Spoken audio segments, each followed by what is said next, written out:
दोस्तों, मेरा नाम doctor Umar and I am neuromuscular physiotherapist. आज का जो हमारा टॉपिक है वो बेसिकली ये है कि जो बेड मोबिलिटी है, जो फिजियोथेरेपिस्ट का रोल है उसमें वो कौन कौन सा है। हमें पता है कि जो पेशेंट है, स्ट्रोक का पेशेंट है, आपने देखा होगा अक्सर कि वो जो अफेक्टेड साइड है उस तरफ तो करवट वो ले लेता है, लेकिन अफेक्टेड साइड से नॉर्मल साइड की तरफ जो करवट है, जो साइड लाइन पोजीशन है, वो उसे परफॉर्म करने में डिफिकल्टी आ रही होती है। बाद दफ़ा ऐसा होता है कि हाथ ऐसे रोल हो रहा होता है, बाद दफ़ा हाथ स्ट्रेच हो रहा होता है। इसके लिए हमारे पास एक टेक्निक वगैरह होती है जिसे हम कहते हैं मैट टेक्निक। तो वो कौन सी है, उसमें पेशेंट को यानी कि लाइन से जो साइड लाइन है, जो अफेक्टेड साइड से नॉर्मल साइड है, उस तरफ हम कैसे टर्न करवा रहे होते हैं वो हम इस वीडियो में देखेंगे। तो चलो चलते हैं अपनी वीडियो की तरफ। सबसे पहले हमने ये देखा हुआ है कि जो स्ट्रोक के पेशेंट होते हैं वो जो उनकी नॉर्मल साइड से अफेक्टेड साइड है उस तरफ तो करवट ले लेते हैं, लेकिन जो अफेक्टेड साइड से नॉर्मल साइड की तरफ जो करवट लेते हैं उनको डिफ़िकल्टी पेश आ रही होती है। तो आज हम इसी को जो डिफ़िकल्टी है उसको इम्प्रूव कैसे कर सकते हैं, उसके लिए हमारे पास होती है मैट एक्सरसाइज। मैट एक्सरसाइज कौन कौन सी है? सबसे पहले ये जो पेशेंट होता है उसको हमने उसकी जो पैरालाइज साइड है उससे ओपोजिट साइड की तरफ करवट दिलवानी होती है। फॉर एग्जांपल ये है हमारे पास, फॉर एग्जांपल पेशेंट उसका हमारे पास राइट साइडेड हेमीप्लीजिया हुआ है। राइट साइडेड हेमीप्लीजिया में जो पेशेंट होगा वो राइट साइड की तरफ तो करवट बड़ी इजीली ले जाएगा, लेकिन जो ओपोजिट साइड है, जो लेफ्ट साइड है, उस तरफ करवट लेने में उसको डिफ़िकल्टी पेश आ रही होती है। तो सबसे पहले हम क्या करते हैं, जो पेशेंट होता है, फॉर एग्जांपल ये इसकी अफेक्टेड साइड है, इसको हमने जो नॉर्मल साइड है उसमें ऐसे होल्ड करवाना होता है। हम इसको कहेंगे कि इस पर होल्ड करें।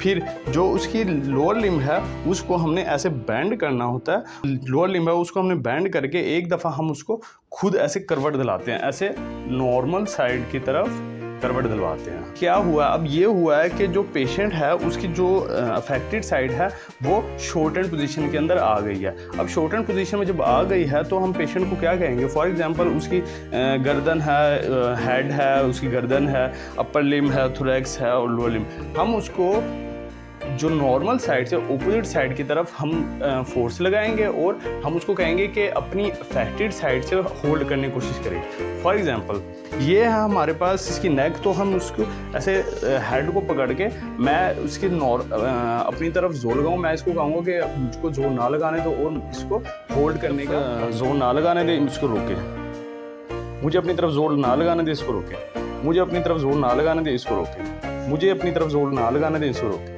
अब इससे ये होगा कि अगर तो वो होल्ड कर सकता है तो उसमें एक तो कॉन्फिडेंस आएगा कि मैं अपनी नॉर्मल साइड के अलावा अपनी जो पैरालाइज साइड है उसको भी इस्तेमाल कर सकता हूँ। और दूसरी चीज़ ये है कि उसमें जो अफेक्टेड साइड है उसके अंदर टोन डेवलप होगी मसल्स के अंदर, जिसकी वजह से वो होल्ड कर सकता है। अब दूसरी चीज़ में मैं क्या करूँगा, जो उसका नॉर्मल लिम्ब है, जो नॉर्मल लिम्ब है उसको मैं ऐसे पकड़ कर मैं उससे कहूँगा कि मुझे अपनी तरफ जोर ना लगाने दें और रोकें ऐसे। फिर मुझे जोर ना लगाने दे, मुझे जोर ना लगाने दे ऐसे। मुझे रोके, मुझे रोके, मुझे रोके। अब इसमें भी जो मसल्स होंगे जो अफेक्टेड साइड पे, एक तो वो शॉर्टेंड पोजीशन में, और दूसरी चीज़ ये है कि जो उसके मसल्स वगैरह हैं वो रोकने की कोशिश करें, जो अफेक्टेड साइड है उसको वो यूज़ हो रही है। अब तीसरी, मैं उसको थोरैक्स से ऐसे पकड़ूँ, मैं उससे कहूँगा कि मैं अपनी तरफ जोर लगाऊंगा, मुझे रोकने की कोशिश करें ऐसे। फिर ये एक्सरसाइज भी 10 दफ़ा बेसिकली आपने रिपीट करनी है। अब जो नेक्स्ट आ जाता है हमारे पास जो लंबर एरिया, मैं उसको कहूँगा कि मुझे जोर ना लगाने दें ऐसे।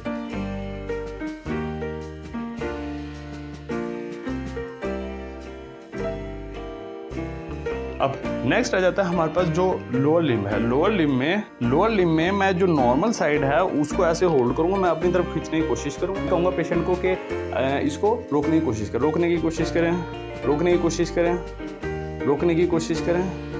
अब इस एक्सरसाइज से एक तो फ़ायदा ये होगा कि पेशेंट में कॉन्फिडेंस आएगा, मैं अपनी जो अफेक्टेड साइड है उसको यूज़ कर सकता हूँ। दूसरी चीज़ ये है कि जब जोर लगाएगा पेशेंट तो उसको जो अफेक्टेड साइड है उसमें टोन वगैरह डिवेलप होगी। जब टोन वगैरह डिवेलप हो रही होगी तो पेशेंट जो सा है वो अपनी जो मोबिलिटी है उसको इम्प्रूव कर सकता है। अब आगे हम चलेंगे प्रोग्रेशन में। प्रोग्रेशन में हम क्या करेंगे? प्रोग्रेशन में हम बेसिकली 2 पिलो लेते हैं, उसको पेशेंट के पीछे ऐसे लगाते हैं, हम कहते हैं पेशेंट को कि सीधा होने की कोशिश करें, ऐसे।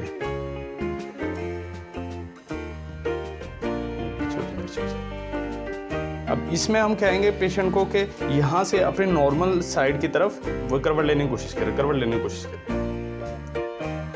ठीक है। फिर करवट लेने की कोशिश करें, ऐसे।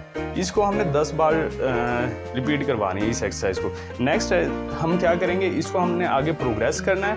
अब प्रोग्रेस में क्या करेंगे, हम जो एक पिलो है उसको कम कर देंगे, जो उसकी बैक सपोर्ट है उसमें से एक पिलो रखेंगे और हम उसको कहेंगे कि सर जी मैक्सिमम सीधे हों। अब जो अपनी नॉर्मल साइड है उस तरफ करवट लेने की कोशिश करें, ऐसे। फिर सीधे हों, फिर नॉर्मल साइड को करवट, लेग्स को भी यूज करें, फिर सीधे हों, फिर नॉर्मल साइड पे करवट लेने की कोशिश करें, फिर सीधे हों, नॉर्मल साइड पे करवट लेने की कोशिश करें, दोनों ऐसे। फिर सीधे हों, नॉर्मल साइड पे करवट लेने की कोशिश करें, फिर सीधे हो जाएं, नॉर्मल साइड पे करवट लेने की कोशिश करें। अब नेक्स्ट इसको हमने प्रोग्रेस करना है कि हमने पिलोज वगैरह, सपोर्ट वगैरह, बैक सपोर्ट निकलवा लेनी है और फिर हम पेशेंट को कहेंगे सीधे होने की कोशिश करें, ये वाली और उस तरफ करवट लेने की कोशिश करें, ऐसे। फिर सीधे होने की कोशिश करें, फिर उस तरफ करवट लेने की कोशिश करें। तो ये थी हमारे पास मैट एक्सरसाइज। मैट एक्सरसाइज में बेसिकली हम पेशेंट को मैक्सिमम जो उसकी एबिलिटीज़ होती है उस पर पेशेंट को मोबाइल करवा रहे होते हैं, बेड वगैरह पर बेड मोबिलिटी के लिए ये एक्सरसाइज वगैरह यूज़ हो रही होती हैं। तो इसमें जो पेशेंट एक दफ़ा बेड मोबिलिटी में आ जाता है तो उसके लिए बहुत ज़्यादा जो ईजी हो जाता है कि अपने आप को वो अपनी नॉर्मल साइड पे, इफेक्टेड साइड पे किस तरह हल कर सकता है। उम्मीद है आगे आपको आई होगी हमारी वीडियो पसंद। अगर आई है आपको हमारी वीडियो पसंद तो हमारी वीडियो को लाइक करें, चैनल को सब्सक्राइब करें और साथ लगे बेल आइकन को बजाना ना भूलिएगा।